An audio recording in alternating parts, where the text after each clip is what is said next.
Welcome. My name is Abby Williford, and I'm the Special Education Instructional Technology Specialist, and I'm going to be taking you through the Co-Writer online module today. While you are watching this video, you will see several pop-ups that appear in your Edpuzzle video, and you'll want to take a second, read those, answer the questions, and that's how you will be given credit for this 1-hour course. So let's go ahead and start with this video from Don Johnston Incorporated, the makers of Co-Writer. In its simplest form, writing is recording. But the best writing goes deeper. It comes from the human desire to communicate, to take an idea and express it for others to take in. What is Mona Lisa thinking about? I remember the day, how it affected my spirit. But for some people, the words don't come out right. There's a wall between idea and expression. Grammar and spelling get in the way. Word recall is a barrier. That's where Co-Writer comes in. Co-Writer sharpens writing like eyeglasses sharpen poor vision. They traveled 240,000 miles from Earth. And now, Co-Writer Universal works on just about any device you write with. Write at school on a Chromebook. Neil Armstrong was. Pick your text back up at home on your iPad. First person to walk on the moon. It's anytime, anywhere access. Let's see how it works. Just think and start typing. Love this. Co-Writer helps you along. Co-Writer gives you the words and phrases you're searching for as you type, even if your grammar and spelling are way off. Painting. And with topic dictionaries, you'll be surprised at your ability to write on complex subjects with challenging vocabulary. With 4 million topics available, from Alexander Graham Bell to Zygote, you'll never have a school subject that isn't covered. The Mona Lisa. Take those topic dictionaries and use Co-Writer in applications like Microsoft Word. Go to the web and write an email. Websites. Blogs. And Google Drive. The topic dictionaries you create and the settings you choose carry over when you pick up the next device, and the next device, at home, at school, or on the road. So you can express your ideas in writing anytime and anywhere. Learn more at donjohnston.com/co-writer.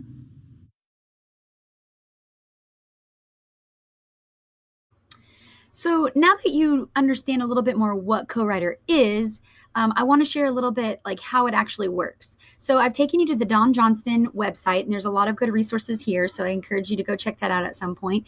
But they've kind of given us a little generalized kind of explanation of how it's working, or how the Co-Writer tool actually does what it does. So one of the things they have is the new Neuron word prediction tool, and that actually automatically understands the topic area and then predicts what you're writing on. I mean, the essence of what Co-Writer is. That's their technology. That's what they call it.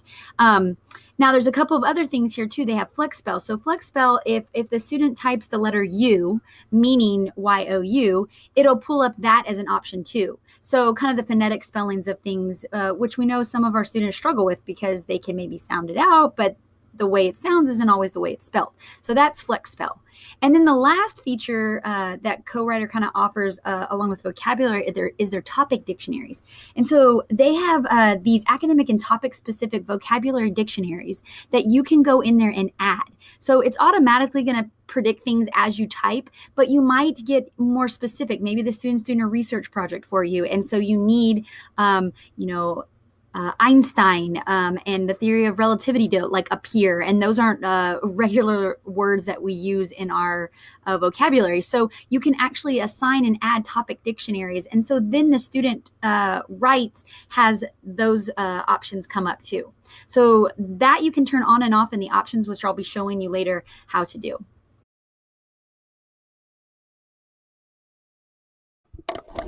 So now I'm going to show you how to install the CoWriter Chrome extension and the app, and kind of what the difference is between the two, and a couple of things, how they work and the options and things you can change in it. So the first thing I want to share is the CoWriter Getting Started document that we've created for Round Rock ISD, and I will share that link with you in your Edpuzzle video.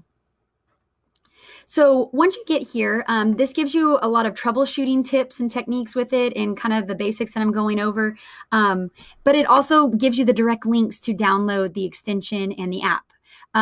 We do recommend that if you are going to use this with a student that's going to need it for star writing, the Chrome app is how we support star writing this year with CoWriter, just because there's a lot of security things that we have to follow, that the only way we can support it is the Chrome app. But I'm going to show you both. And honestly, some students really are versatile and they can use both, and I feel like it's good to show them both. But you may have some of those students too who just need to know the one and only way that they need to get onto. So you as a teacher can kind of decide that based on your students' needs. The first link up here is to the Universal Chrome app, and then the second link is the extension. And the app is pretty simple. Imagine it's CoWriter in its own Word document setting. That's what the app is, and that's how apps work in Chrome. Then the extension is actually built into your Chrome browser, or added into your Chrome browser. So we're going to go ahead and add both of these to our Chrome experience. Now, one of the key things is that you need to make sure that you and your students are logged into Chrome, so it gets added to your Chrome account. So right now I'm logged in as a sample student, and you can tell up here. And as long as when you log into Chrome and link your data, it should be there. Now, there are still some little technical glitches that we see, that you have to, refresh or restart the extension again. Sometimes you do have to install the extension again if you haven't used it for a while. Sometimes other extensions will kick it off. So there's some technical difficulties involved, and can be frustrating, but there are ways to work around it. So here's the Chrome app. Okay, so if you click on that, it's going to open it up, and it's going to look exactly like this. So once again, the Chrome app is in its own environment. And so when you get to this part in CoWriter, you're going to always sign in with Google, and you're going to use your Round Rock ISD Gmail account.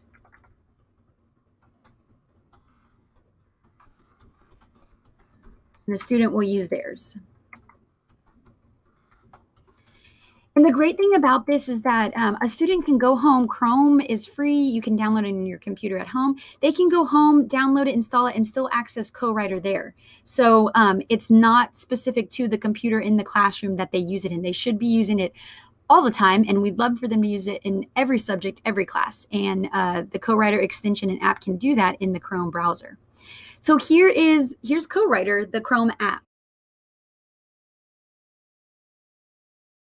The app itself, you can change several different things, and these options are also in the extension.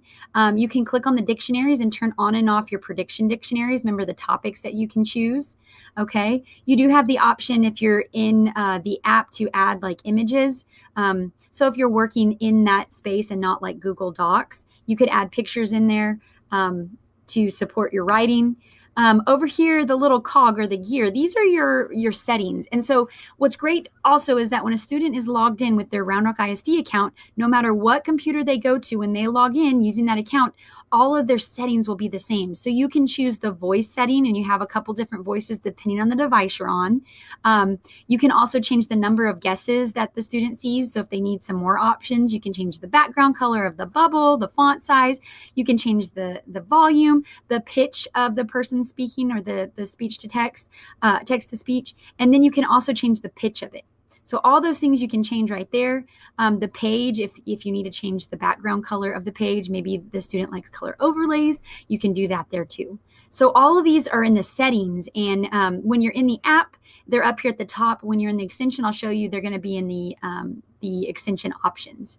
Okay, and then the last thing over here is the export or share. And so we can't print off Chromebooks and iPads in our district, but you can share to Google Drive. So if you have a student working on the app, you can share it to a Google Drive account, theirs or yours, and then you'll get a rich text file of that document. So it's kind of like a printout to your Google Drive. So the Chrome app, you can also have multiple documents in here. So it's almost like its own Google Drive. So you can put in multiple documents in here. And for testing, we always recommend that you come back in here and delete everything before and after testing for security purposes. But in the meantime, when the student's working for class, they can store all of their documents in here, and it's unlimited.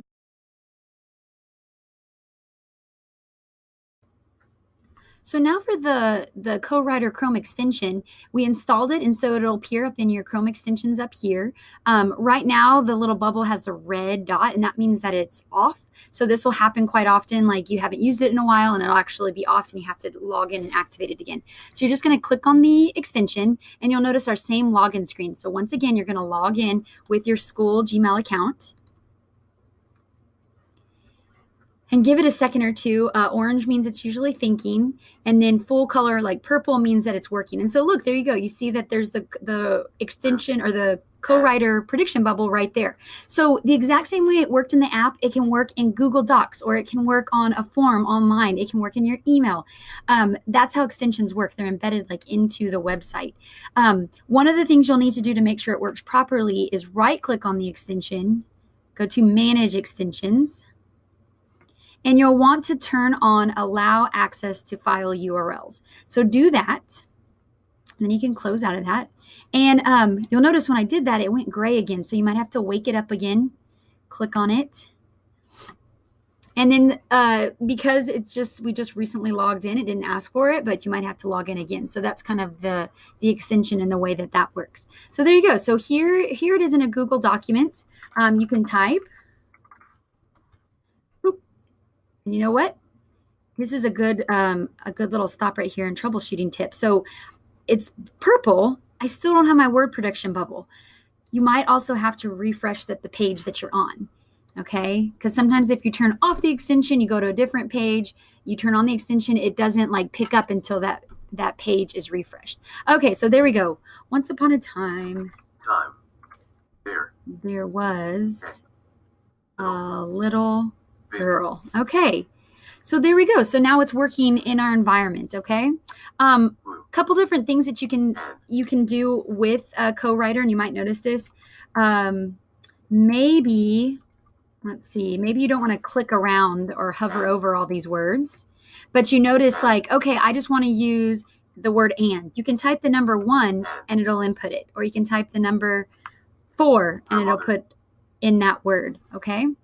Now, when you want to type a number, that might become confusing. So you can always toggle on and off the number shortcuts. So now I can actually type 1, 2, 3, 4, 5, and it's not inputting in those responses for me. Okay. Some of the settings, like I said, you have to do it in the extension. Up here, you go right click, options. And it looks really familiar to all those settings in the app. But here we go, our topic dictionaries. Here's our number of guesses, our speaking voice, the pitch, the speed, all the stuff that you have previously set for that student or yourself will be the same settings. Another thing that CoWriter offers is the speech recognition. Now, when you're in a Google Doc, and you're using this in the classroom, it might be easier to do voice typing. And I'm going to show you that real quick because voice typing is really quick. The microphone on the CoWriter extension is kind of slower just because it has to go through the extension, through the Chrome document, through the device itself, like the laptop or computer. So if you can use the native tools, it's always going to be much quicker, but it's still there if you need that option. So let me demonstrate the CoWriter speech recognition button real quick. So when you click on the little microphone, you're going to want to allow it. And when you click, it has an X through it. And that actually means that it's on. So it's a little bit counterintuitive for some people. But after a while, it'll start picking it up. So it's not actually picking up, word for word. It's going to do like a little chunk at a time. But it is picking up your speech recognition. Okay, and I'm going to toggle this off right there, and then it grabbed everything else. So you saw there's a little bit of a delay. Now you can go back. The students can click on the words, and maybe they didn't want counterintuitive. They wanted counterintelligence. So they can hover over that word and change that word and have it read to them again until it is exactly what they want written. Now, let me show you the Google Voice Typing. Okay, so Google Voice Typing, you're going to come up to Tools, And if you're in any type of Google environment, you should have Google Voice Typing. And then when you're on a Chromebook, we have the accessibility microphone, which is essentially the same thing that you can use on the app. So voice typing, you can say click to speak, go ahead and allow the microphone, and then just start talking. And you see it's much quicker. And once again, this is a Google tool in the Google environment, so it's going to work a lot quicker. If you're on an iPad, use the native iPad microphone instead, and it's going to be a lot quicker. But the option of having either or is great. So that's the best tool for speech recognition. And then you can stop it and go back to the words. And maybe the student needed microphones instead. They can use their word prediction to kind of help shape their essay. So the last thing I want to share with you today about CoWriter is a brand new feature. They have a languages translation feature. And so this will actually do word prediction across different languages using the right tenses and conjugations. Now, I do not speak another language, so I'm not going to demonstrate that, but I do want to show you how you can turn that on and off for a student that may need that support. So if you have open your extension, okay, remember you're going to click on it to toggle it on. You can right click on it, go to options, and you're going to get this page. And down here at the bottom, it says prediction language. It's going to default to US, but if you want to change that to Spanish, so say a student is writing in Spanish and you want the word prediction in Spanish, click on Spanish pre-release right here. Give it a second to load. And this is all kind of in like a semi-beta form. They might be expanding the languages. I know that right now the only languages they do have are French, German, and Spanish. So you're limited. But if you have a student that may need this, go ahead and give it a try and then kind of give us some feedback too to see how it's working or if it is supported properly. So once you do that, then you could start typing in that language. Now you notice again, I changed the settings. And so like my extension has gone off. So I'm going to turn it on again. Here we go. Okay, so now I'm in Spanish. Now, once again, I'm not going to demonstrate that because I don't know a different language, but you'll notice that it already is predicting Spanish words for me right there. So that's the last kind of feature or cool tool that CoWriter does offer. A couple of things just to recap here. CoWriter can be used for any student in the district. It doesn't have to be special education. Any student has access to these tools. They just have to log in with their school Round Rock ISD Gmail account. For STAR, we will come out with more detailed instructions because, like I said, there are some security procedures that we have to follow for STAR writing. But we really want you to share these tools with the students, get them to try out the app, the extension, show them how to use it in every one of their classes. So if they're the student that needs this support, they are getting access to it on a daily basis and are familiar with that tool. And make sure that you complete all the questions. And once you finish the last question, you will receive credit for this 1-hour course. Thanks.